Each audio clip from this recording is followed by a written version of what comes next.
Okay, here we are again. 2016, another year's gone by, and another year of pieces of dog shit. So, with every list, I have some honorable mentions, 5 to be exact. In this case, dishonorable mentions. Let's rapid fire through those real quick, shall we? Ice Age Collision Course, Norm of the North, Bad Moms, Boo, A Medea Halloween, and Ben-Hur. That's my dishonorable mentions. Let's get it over with this piece of fucking shit and stuff. Come on, push the button! Number 10. My most disappointing film of the summer, if you guys remember, it was a movie that should have never been made. Independence Day Resurgence. Independence Day Resurgence is a sequel that should have never been made, and if it should have been made, it should have been like 10 or 5 years after the first one, not 20 years later. Will Smith's not back.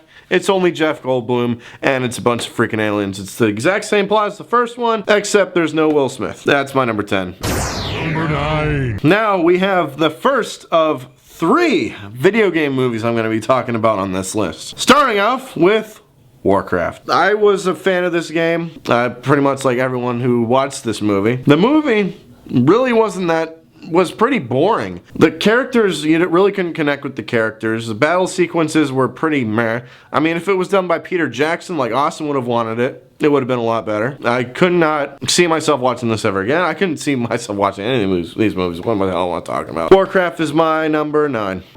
Number 8. Alright, now it's time to talk about the second video game movie on this list, Assassin's Creed. I love Michael Fassbender. I think he's a great actor. And I think this is a great video game franchise. But what is it with video games and movies? Why can't there just be a perfect formula? Assassin's Creed was very disappointing. Not really much to say about that. Number 7. The third video game movie on this list, which was one of my all-time favorite PlayStation 2 games.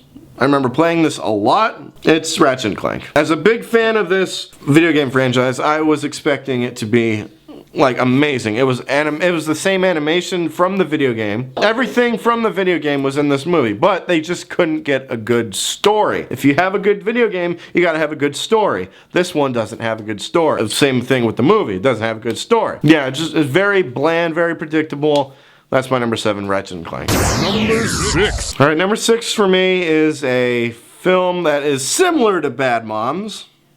Similar. It's called How to Be Single. You have Rebel Wilson, you have, oh shit, Dakota Johnson, who was in 50 Shades of Grey. She was going to be in 50 Shades Darker next year. Atrocious. It was not funny. It was supposed to be a comedy. It was not funny. I was not laughing throughout this entire film. Simply put, that's my number 6. Number 5. Okay, I can already see it now. Everybody with their flaming keyboards like, Alex, how dare you put this movie in your top 5 worst films of 2016? Oh my god. I don't care.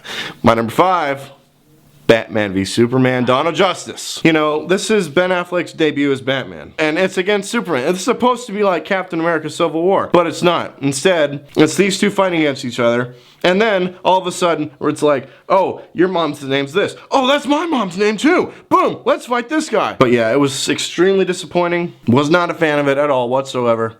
My number 5. Number 4. It wouldn't be a top 10 worst list of the year without mentioning this particular actress, who I am not a fan of whatsoever, Miss Melissa McCarthy. Number 4 for me is The Boss. Yeah, The Boss, where she takes control of the Girl Scouts or something. But this movie was not funny at all whatsoever. The jokes fell flat. Kristen Bell, you know I love you. But what were you thinking? Number 3, and this is the top 3 worsts of the worst pieces of garbage I saw this entire year. Starting out with number 3. Dirty Grandpa. You know, at first I thought it was alright, but then after seeing it a second time, I was like, what is this? Because I saw it with Roger, too. Yes. He's laughing at everything, which makes me laugh at everything. Yeah, he has a contagious laugh, so we gotta laugh at everything. This is easily Robert De Niro's worst film he's ever made. Easily. He has ever made. And Zac Efron, as the usual shirtless douche that he is. Dirty Grandpa's my number 3. I'm just gonna cut it. Fuck it. Number 2. If you can guess it, number 9 is 9 Lives. Bryan Cranston.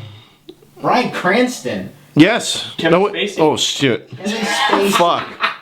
Kevin Spacey. I think you're thinking of why him. Yeah. That's what I think. Why me? Kevin Spacey has to get a birthday gift for his daughter, and he finds a magical frickin' pet shop run by Christopher Walken of all people. He gets a cat for the daughter's birthday. The cat transforms into him. He's the damn cat. He's dancing, and Jennifer Garner's in this for some reason. It just didn't make sense, you know. And it's one of those movies where you just question yourself, like, why? What kind of acid did they drop? Because I need some of that in my life. I don't like cats. This movie made it even worse. 9 Lives is my number 2. It's number 1. Number 1 worst film of the year. I apparently forced Joe to come to this. You said you wanted to go. Apparently I wanted to go to this so badly. To see a movie based on an action figure. Yes, growing up, we all loved playing with Max Steel dolls. Except the movie was not freaking good. You know what? This movie was absolutely freaking ridiculous. You have unlikable character, an unlikable... Well, the villain's just an idiot. The girlfriend's a stalker. This movie is just bland, bland, bland the movie. Just that's what it should be called, bland the movie. And I should have expected this, you know, with Battleship a few years ago. That movies based on toys would not be good. You And like Battleship and you like Max Steel. no, I didn't. No, I didn't. No, I didn't. That's my number 1. So yeah, that's my picks for the worst list of 2016. Hope you guys enjoyed that. In a little bit, it was my best films of 2016, so stay tuned because that's coming up next.